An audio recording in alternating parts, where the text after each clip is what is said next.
no se conocen, imagínense las características estas de cada donante, de cada receptor, o sea, si no se conocen la inmunohematología, que es cómo son compatibles entre ellos los grupos sanguíneos,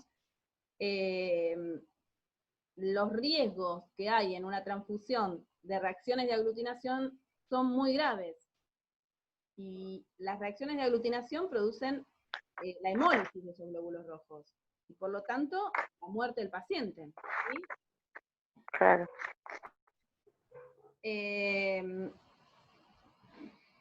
Entonces, no se puede recibir de cualquier cosa. Por ejemplo, un paciente que tiene grupo A va a poder recibir... Acá están los transfusiones. Un paciente que tiene grupo... fíjense, acá se entiende bien, me parece que acá está el cuadrito este que se entiende mejor. Son los dadores. Esto ya lo han visto, lo que da aglutinado y lo que no da, ¿no? Imagino. Sí. Sí. ¿Sí? Y acá lo que muestra es esto, justamente, que si alguien tiene, si alguien tiene una persona que tiene grupo sanguíneo A, ¿qué es lo que tiene de eritrocito en sus eritrocitos? El antígeno A, ¿sí? ¿Y cuáles son sus aglutininas? Es decir, sus anticuerpos que aglutinan en el suero anti-B. Si tiene grupo sanguíneo B, lo que tiene anticuerpos aglutinantes son anti-A. ¿Por qué? Porque en sus glóbulos rojos tiene B. Si tiene AB, entonces tiene antígenos A y B en los glóbulos rojos y no tiene ningún anticuerpo aglutinante. Y en el lado contrario exactamente está quien es grupo 0. Y quien es grupo 0 va a tener, bueno, acá le ponen la sustancia H, nosotros la conocemos como D, y va a tener, esto es lo importante, en su suero anti-A y anti-B, o sea, todo el suero. Es decir, que el grupo sanguíneo AB, ¿sí?, puede recibir glóbulos rojos de cualquiera. ¿Por qué? Porque no tiene nada, ningún anticuerpo. ¿Sí? Y el grupo 0 puede dar. ¿Sí? ¿Por qué? Porque no tiene ningún antígeno. ¿Sí? Ni A ni B. El problemita que se genera aquí es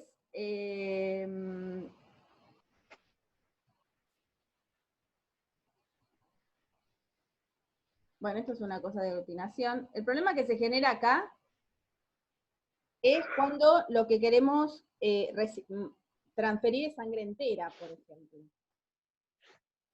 O sea, glóbulos y plasma, donde están los anticuerpos. ¿Sí? Entonces, un paciente que es del grupo A puede recibir sangre entera de alguien de su propio grupo. ¿Sí? ¿Por qué? Porque va a recibir los glóbulos rojos con el antígeno que tenga pegado, por ejemplo el A, pero también va a recibir el suero con el anti. ¿Sí? Claro. ¿Se entiende? Sí. O también, fíjense que una persona, un grupo A no puede recibir sangre entera de alguien que es 0. ¿Por qué? Porque ¿qué tiene acá?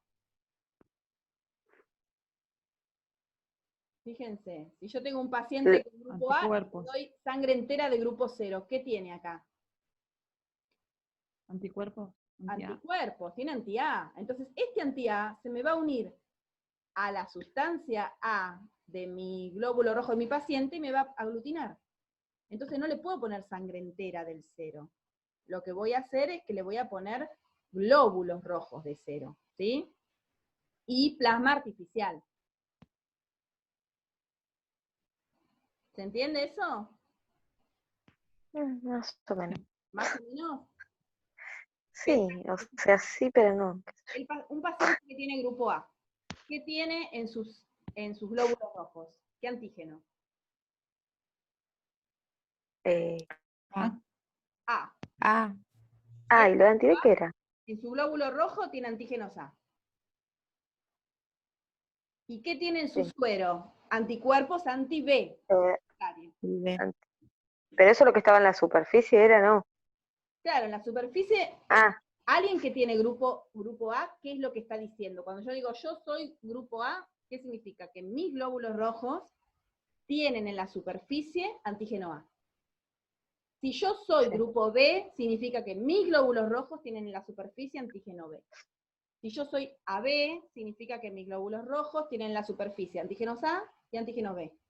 Y si yo soy grupo 0, significa que en mis glóbulos rojos no hay ningún antígeno pegado. ¿Sí? sí, Bien, Sí. entonces si yo tengo un paciente que es grupo A y le tengo que hacer donación de sangre, primero voy a buscar a los del mismo grupo A. ¿Por qué? Porque voy a donar glóbulos rojos con el mismo antígeno en superficie, antígeno A, y en su suero con el mismo anticuerpo, anti-B. Con lo cual no va a haber aglutinación posible. Porque ¿qué es lo que va a aglutinar claro, a él? Si no, no hay anticuerpo anti-A.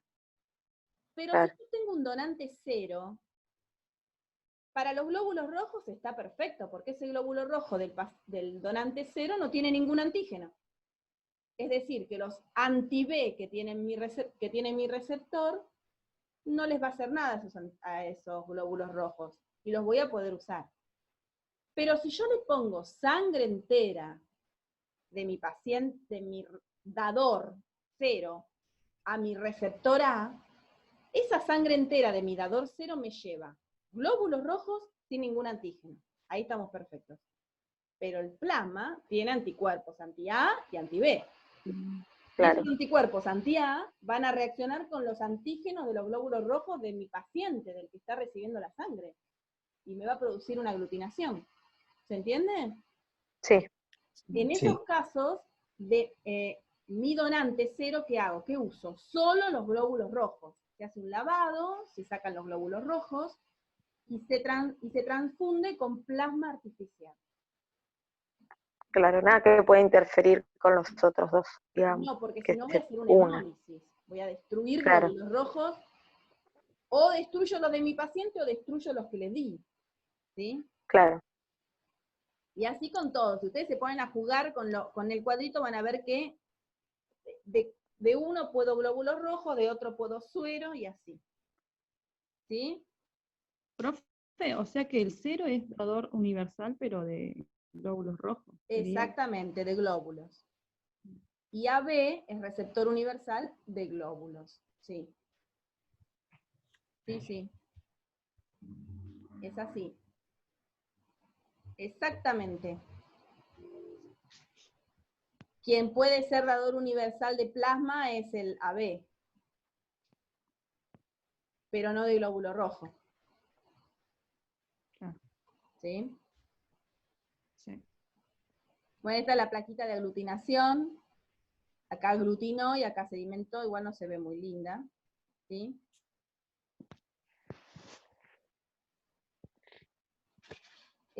Uy, perdón.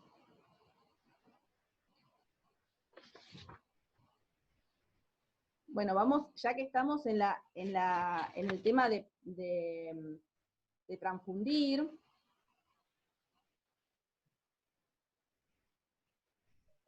Esperen que lo voy a compartir. Ya que estamos en el tema de transfundir, entonces vamos a seguir haciendo cosas con mis pacientes y vamos a la segunda parte de esta unidad, que es la parte de trasplantes, ¿sí? Porque al fin y al cabo, la transfusión no deja de ser un trasplante, ¿sí? Es un trasplante de células y de tejido, ¿sí? No se pone grande, ahí está, ahora sí. Así que también acá vamos a ver en los trasplantes, es súper importante estas técnicas de aglutinación, ¿sí? Porque justamente vamos a tener que ponernos a ver cómo vamos a tener que darle material biológico de un paciente a otro. Entonces tenemos que estar muy atentos en que no se produzcan justamente estas aglutinaciones entre entre anticuerpos y glóbulos rojos, o entre anticuerpos y algunas células, y que produzca que se rechace lo que yo estoy donando. En principio vamos a ver un poquito qué son los trasplantes o injertos, ¿sí? Porque son, se pueden decir de las dos maneras. Obviamente que es un tratamiento médico muy complejo, como dice ahí. Nosotros lo que vamos a hacer es sacar de una persona a la que llamamos donante algún material que puede ser órganos, pueden ser tejidos, pueden ser células, según lo que necesitemos, y ese órgano, tejido, célula, sale de un paciente al que llamamos donante y va hacia otro paciente que llamamos receptor, con el único objetivo de reemplazar algo que ha sido dañado, ¿sí? en el paciente. Y la idea, nosotros lo que queremos que es que en realidad lo reemplace y empiece a cumplir la función de aquel, por ejemplo, órgano que no está dañado en el receptor y que no puede cumplir la función. O sea que tenemos que lograr que el organismo del receptor lo reconozca de tal manera que lo pueda poner en funcionamiento, ¿sí? De manera de o salvarle la vida a ese paciente, o en algunos casos no tiene que ver con salvar la vida, pero sí con mejorar algún aspecto de su vida, de la calidad de su vida. Y entonces tenemos diferentes tipos de trasplantes. Fíjense, ¿cómo podemos clasificar a los trasplantes? Bueno, en la relación donante-receptor es una de las formas que vamos a clasificar a los trasplantes, y otra según el tipo de donante. Según el tipo de donante es bastante sencillo, igual van a ver que hay diferencias, pero el donante puede estar vivo o puede estar no vivo, o sea, cadavérico, ¿sí? Eso es lo que tiene de bueno los trasplantes, que en realidad en muchos de ellos no es necesario que la persona haya muerto para donar parte de sus órganos. Hay órganos, tejidos y células que pueden ser donados en vivo. Por ejemplo, ¿cuál? Médula. Médula, sí. ¿Cuál más? El hígado. Sí, una parte del hígado, ¿verdad? Sangre. Que acabamos de verlo. Sangre es una donación, es un trasplante de células y de tejido que se hace en vivo. Bueno, riñón, hay varios, digamos. Obviamente un corazón no lo voy a poder porque si no lo mato de forma automática, ¿no? Ahora, también podemos clasificarlo según la relación donante-receptor. ¿Y esto qué significa? Bueno, según el tipo de trasplante, ¿sí? Por ejemplo, dentro de esos tenemos, y ahora vamos a ir viendo, el autotransplante, que es que me lo hago a mí mismo, ¿sí? O sea, me autotrasplanto cosas. Por ejemplo, puede ser un trasplante de piel, ¿sí? De una zona a otra. Eso se hace mucho. Después están los singénicos o isotransplantes, que son trasplantes que se producen entre, por ejemplo, entre dos personas que son distintas, son dos individuos diferentes, pero son genéticamente idénticos. ¿Cuáles son los que son dos personas, pero son genéticamente idénticos? Gemelos. Gemelos, exactamente. Los gemelos univitelinos son de fecundación de un óvulo y un espermatozoide, por lo tanto, genéticamente tienen la misma información, ¿sí? No son mellizos, lo que llamamos mellizos o gemelos bivitelinos, ¿sí?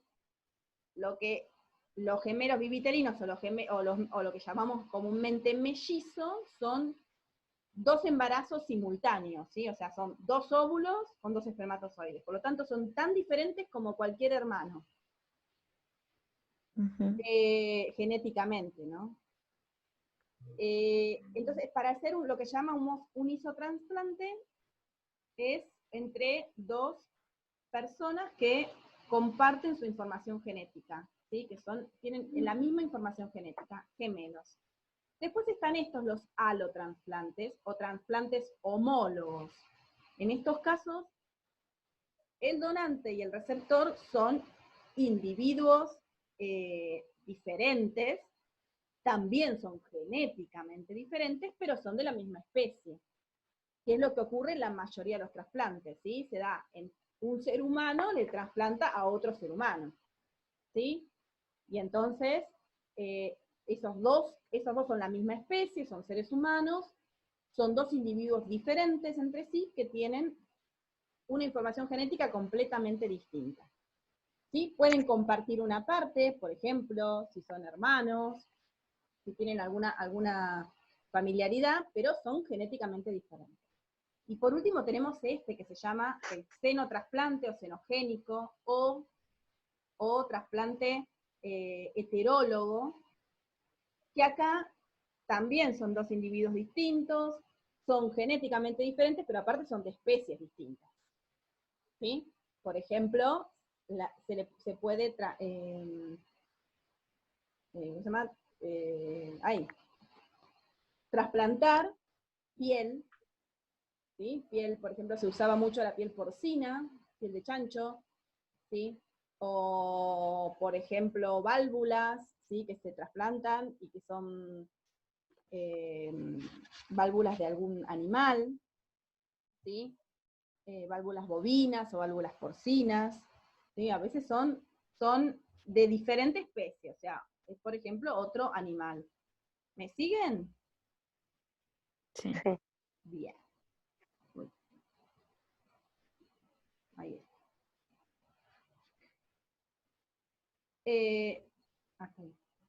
Vamos a ver.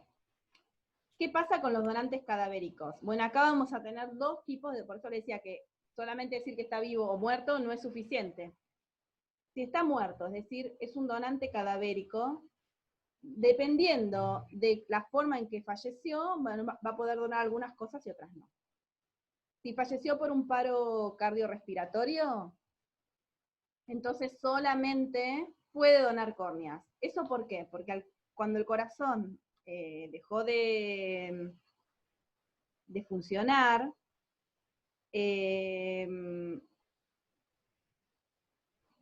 deja de irrigar a todos los órganos, ¿sí? Claro. Entonces los órganos empiezan a perder su viabilidad para poder ser trasplantados. En el caso de muerte encefálica no, porque justamente el fallecido con muerte encefálica puede mantenerse vivo todavía aquellos órganos mediante técnicas, por ejemplo, de ventilación. Se ventila una persona que está en una cama de un hospital y tiene muerte encefálica, se la siga ventilando y se le pone drogas que permitan que el corazón siga latiendo. Entonces, todos los órganos se siguen manteniendo irrigados y en funcionamiento, y entonces así se pueden mantener mejor hasta el momento del trasplante. ¿Sí?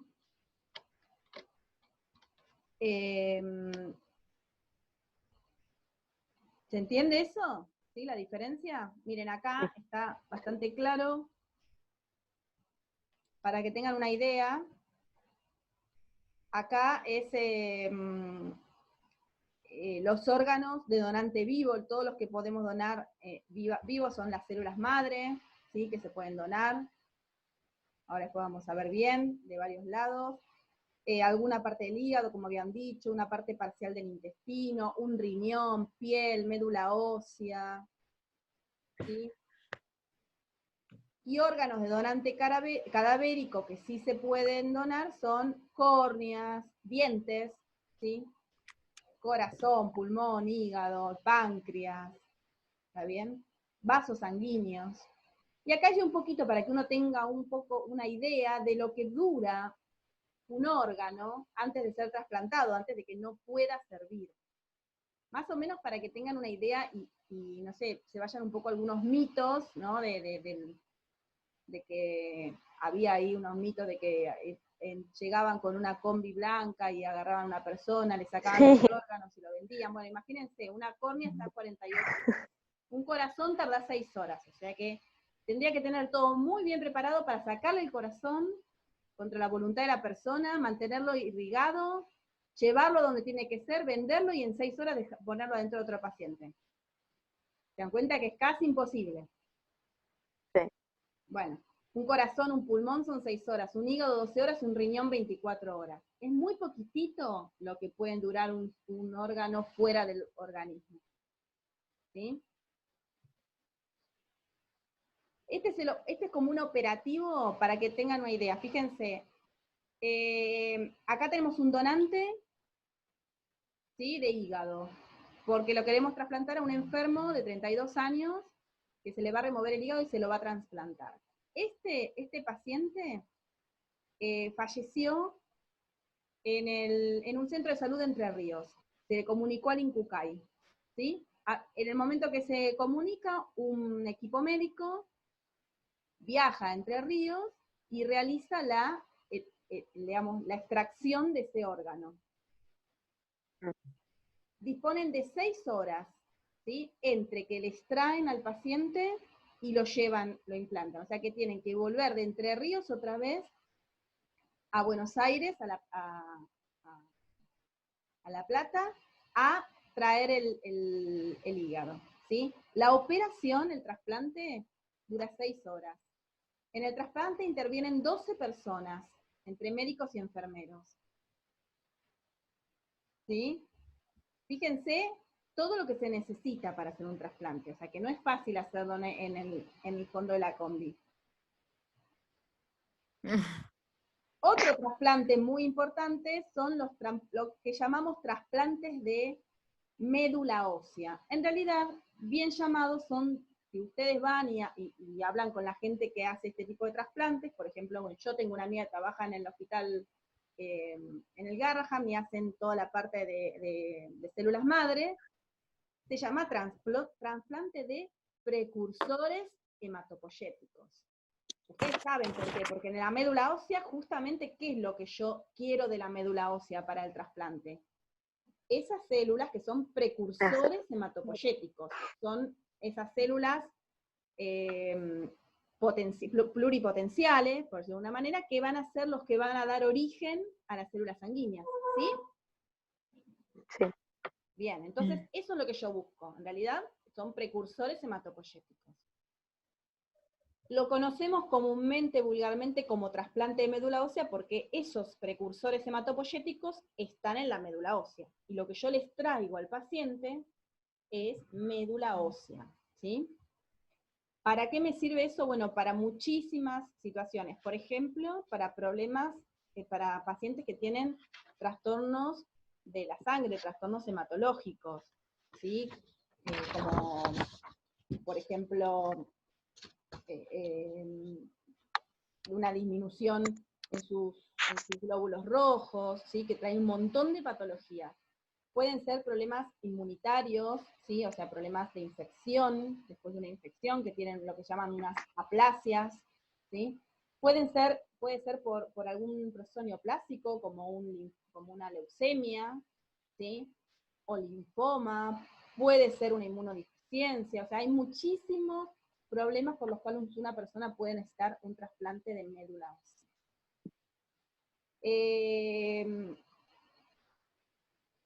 Lo que se hace, ¿qué es?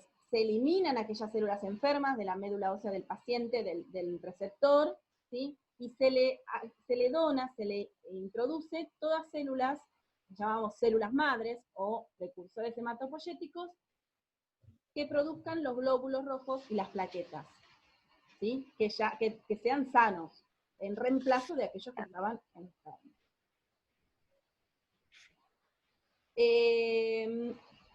Esas células madres hematopoyéticas pueden venir de varios lugares, ¿sí?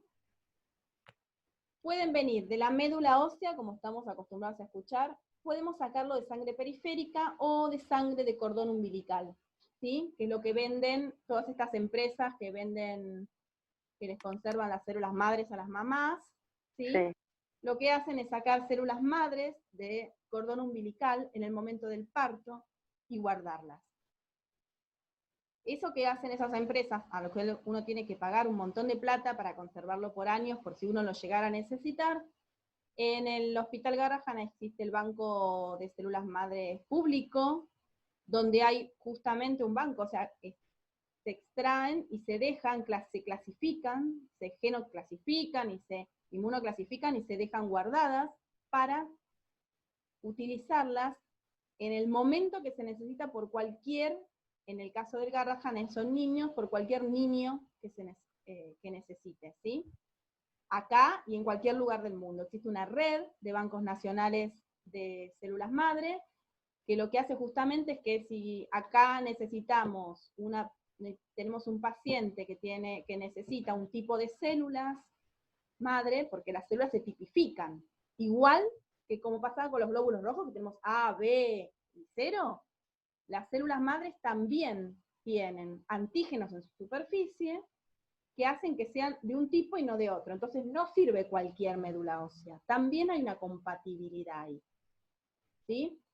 Entonces lo que hacen en el Banco Nacional Público, lo que hacen es tipificar esas células madres que extraen, las guardan según su tipificación, y cualquier cosa, si se necesita acá, en el país o en otro país, células se trasladan para que el niño sea trasplantado lo antes posible. Y se puede, un chico, por ejemplo, con leucemia, ¿sí? Entonces, en lugar de guardar las células para mí, por si tengo algo en algún futuro que por ahí nunca tengo, mientras que se mueren nenes con leucemia, uso esas células para salvar nenes con leucemia hoy. Son criterios distintos. Lo dejo a su pensamiento libre. Pero bueno, esas células entonces pueden provenir de la sangre umbilical. ¿Para qué? Para justamente volver a replantar, a repoblar esa médula ósea que no está funcionando como corresponde. Y acá estamos otra vez en lo mismo, del tipo de trasplante, ¿sí? Según el donante y el receptor. Un trasplante médula ósea también puede ser autólogo. ¿Qué significa? Que el mismo paciente puede reemplazar su médula con su misma médula. ¿Conocen algún caso que se use eso? No. ¿No? No. No. Por ejemplo, Capaz sí, bueno, pero no sé. algunas personas por ahí, si ustedes tienen algún familiar que ha sufrido, por ejemplo, quimioterapia, la quimioterapia ataca mucho, a veces la médula todo lo que sea, digamos, tratamientos oncológicos, por ejemplo, con radiaciones o con quimio, puede atacar la médula. Entonces lo que se hace es sacar parte de esa médula antes del tratamiento del paciente, se guarda, luego del tratamiento se le vuelve a colocar su propia médula. Ah, Obviamente, qué bueno. y el problema no está en la médula, ¿no? Si el problema está en la médula, no. Claro. Esa es una forma. Y alogénico es, bueno, cuando es de otro, ¿no? Donde lo que hacemos es, tenemos que siempre, ¿por qué es tan importante esto? Porque si yo voy a poner médula de otro paciente, de un donante, tengo que destruir la que tiene mi paciente. Entonces la destruyo ¿cómo? Por ejemplo, con quimioterapia o con radiación. Y una vez que está destruida, la voy a reemplazar. Por eso es que a un paciente que sufre un trasplante se le dan drogas, ¿cómo se llama? Se le dan inmunosupresivos, justamente para evitar, que vamos a ver ahora, el tema del rechazo extremo, y también quedan los de médula ósea, por ejemplo, quedan inmunosuprimidos por el mismo procedimiento. ¿Sí? Claro. Bueno.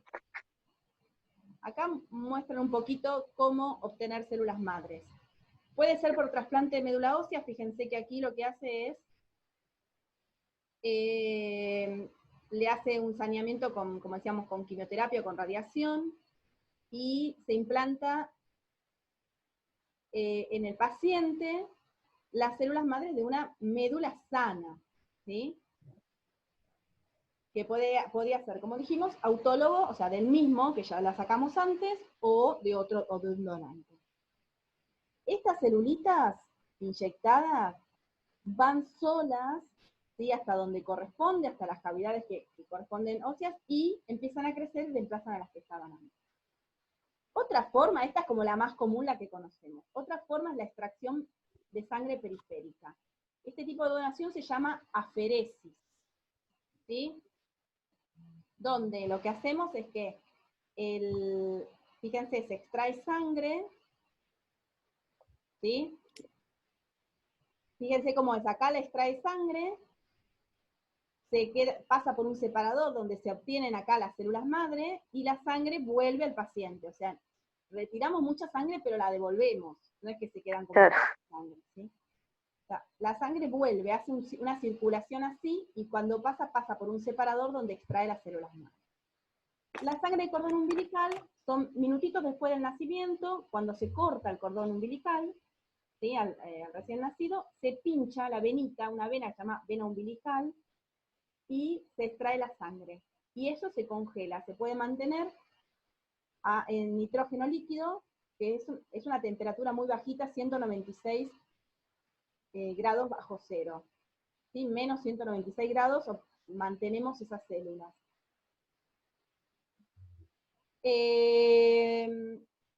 Bueno, acá más o menos lo mismo como se hace, ¿sí? Acá por ahí un poquito más específico, que se inyecta se hace una por vía intravenosa, pero más o menos es lo mismo, mostrado un poquito más ¿cómo se llama? Con más detalle. ¿Sí? Cómo se coloca el paciente, que se coloca boca abajo, y se le inyecta una ¿cómo se llama? Una cánula.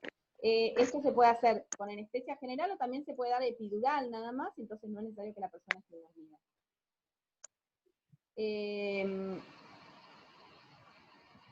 Cuando se saca, ¿sí? se punza la médula, y se sacan más o menos por cada punción 5 mililitros de sangre de la médula, ¿sí? Puede durar, llega a durar casi 2 horas, más o menos, entre 1 y 2 horas, y esto va a una bolsita, ¿sí? A una bolsa con heparina, y con nutrientes para evitar que esas células se degraden, ¿sí?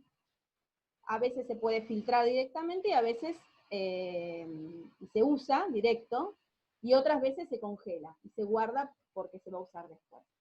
¿Cómo se llega? Se le inyecta a la persona, al receptor, al dador se lo saqué de la médula, al receptor se lo puedo inyectar por vía intravenosa, ¿sí? Y ahí, por la vía intravenosa, va solitas las células, van al lugar que corresponden, que son acá otra vez las crestas, y empiezan a reemplazar el tejido que ha sido destruido, la médula. Este proceso de reemplazo puede llegar a tardar hasta 1 año, ¿sí? Digamos, no llega a estar recuperado completamente la médula de una persona que ha sido trasplantada hasta 1 año después del trasplante. Esto es lo mismo que vimos antes, la extracción de sangre periférica, se extrae, se filtra, se recorren las células madres y se vuelve a mandar la sangre para la persona. ¿Sí?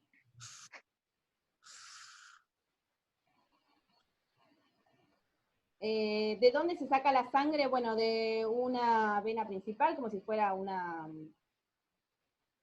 no sé, una donación cualquiera. Lo único que tienen es que hay una maquinita que es la que hace la extracción y la filtración al mismo tiempo. Y en general, si ustedes lo van a hacer, que lo puede ir a hacer cualquier persona, cualquiera de nosotros puede ir a donar células madres o médula ósea. Existen campañas de donación de médula ósea, del Garrahan y de otros hospitales públicos, donde uno puede ir, y entonces se guardan esas células necesarias para cualquier trasplante que se necesite. Más o menos tarda entre 4 y 6 horas, y las células madres en estos bancos de células madres se congelan hasta que se pueden utilizar. Esto es del cordón umbilical, ¿sí? más o menos los pasos. En el parto se corta, se engancha, fíjense, se inserta una sondita en el cordón y ahí se extrae la sangre en una bolsa. Se hace un procesamiento de esos glóbulos rojos, ¿sí? Y se sacan, fíjense lo poquito que hay de glóbulos blancos y de células madres con respecto al total, ¿no?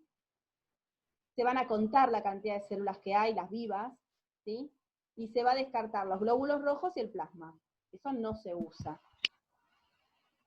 Se lo pone se pone en nitrógeno líquido, para eso hay que ponerle siempre un líquido crioprotector, como un dimetilsulfóxido, por ejemplo, para que el frío no destruya las células, ¿sí? Y ahí se conserva. ¿Cuáles son los problemas de los trasplantes, los que podemos tener? Porque en realidad está pensado como una solución, pero bueno, también puede tener problemas, por supuesto. Uno puede ser la infección. Eso es un problema bastante grave, ¿sí? Que si no se hacen las condiciones que corresponden y no se toman los recaudos, puede haber infecciones muy graves. Otras son las toxicidades, en general toxicidad pulmonar y toxicidad neurológica. Lo más común que solemos ver es el rechazo, ¿sí? Puede haber un rechazo del órgano o del tejido que trasplantamos, o sea, es el receptor, el cuerpo del receptor quien rechaza al órgano, o puede ser al revés, que es esto que está aquí, que se llama enfermedad injerto contra huésped. O sea, en el rechazo lo que vemos es que el paciente receptor rechazó al órgano donado, ¿sí? No recibe al órgano, lo rechaza. En la enfermedad injerto contra huésped es al revés. Es el injerto, o el órgano, el que rechaza al paciente receptor. ¿Sí? El rechazo se da al revés. Ahora vamos a ver un poquitito. O sea que es lo que decíamos, el rechazo puede ocurrir en las dos direcciones. Puede ser que el paciente rechace el injerto o que el injerto rechace al paciente. Lo van a encontrar esa enfermedad, como dice ahí, graft versus host disease, que es la enfermedad del injerto contra huésped. ¿En qué consiste esta respuesta de injerto contra huésped? Bueno, justamente es una respuesta inmune, ¿sí? Que producen las células del injerto, que obviamente quienes son inmunocompetentes, lo que hacen es reaccionar inmunológicamente contra el receptor, ¿sí? Por ejemplo, en el trasplante de precursores hematopoyéticos, o lo que llamábamos células madres, ¿sí? ¿Por qué ocurre esto? Porque, bueno, las células presentes en el tejido que trasplantamos, ¿sí? Tienen, ¿cómo se llama? Son células inmunes, ¿sí? Son glóbulos blancos, y reconocen al receptor del trasplante como si fuera algo extraño. Entonces reaccionan generando anticuerpos contra ese receptor. ¿Se entiende lo que digo? Lo que tenemos en la médula ósea son glóbulos blancos, con lo cual, cuando se encuentra en un cuerpo extraño, puede ser que reconozca al receptor como algo extraño, y entonces reacciona. Claro.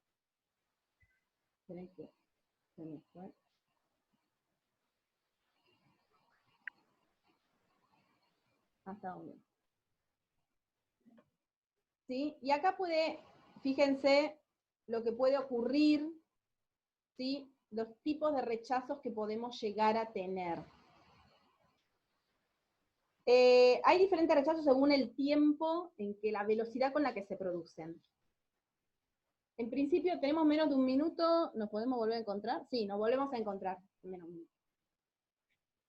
Tenemos los rechazos hiperagudo, tenemos luego el rechazo acelerado, el rechazo agudo y el rechazo crónico.